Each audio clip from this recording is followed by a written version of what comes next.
change. And I think term limits opens up every 8 years, sometimes sooner, the environment that will cause some new people to get in the system.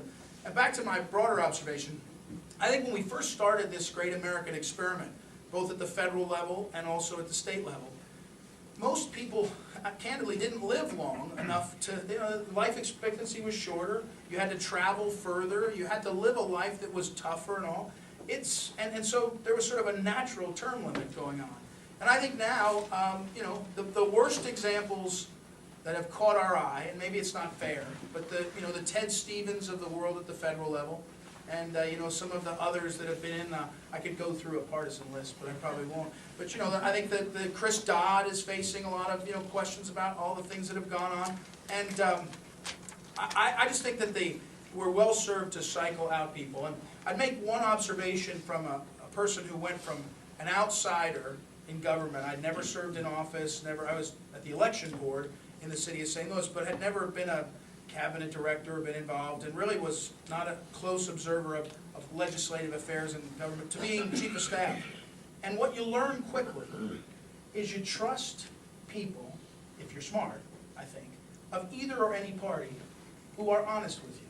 And so we all know legislators, lobbyists, who come from different sides, but if they're trustworthy and they give you the straight deal, you learn that, and your skill set is who can you trust. Same thing with the legislators, who can you trust? And I think I'm willing to accept some of the technical lack of expertise for the possibility of, and I am willing to accept the possibility of fresher, newer people coming in and out. Even your example is a good one. You served, and then because of the way term limits came in, you're coming back. There could be a lot of people that jump up into the Senate or make a run for a race that could come back. But my experience as chief of staff was you came to learn who to trust, who you could trust, and you came to learn how the dynamic worked, and I think it works pretty well. And I have not seen a proposal or an argument that says quite yet we've seen the full effect. We're going to see this next cycle in 2010, especially on our side, Republican side, a whole bunch of races open. I think we're 5, maybe 10 years away from really being able to judge how this change has impacted us, and I think we ought to be patient there. I do think as to executive positions, by the way, term limits for Missouri, the one proposal we took up, and we could gather signatures. I don't know that we will.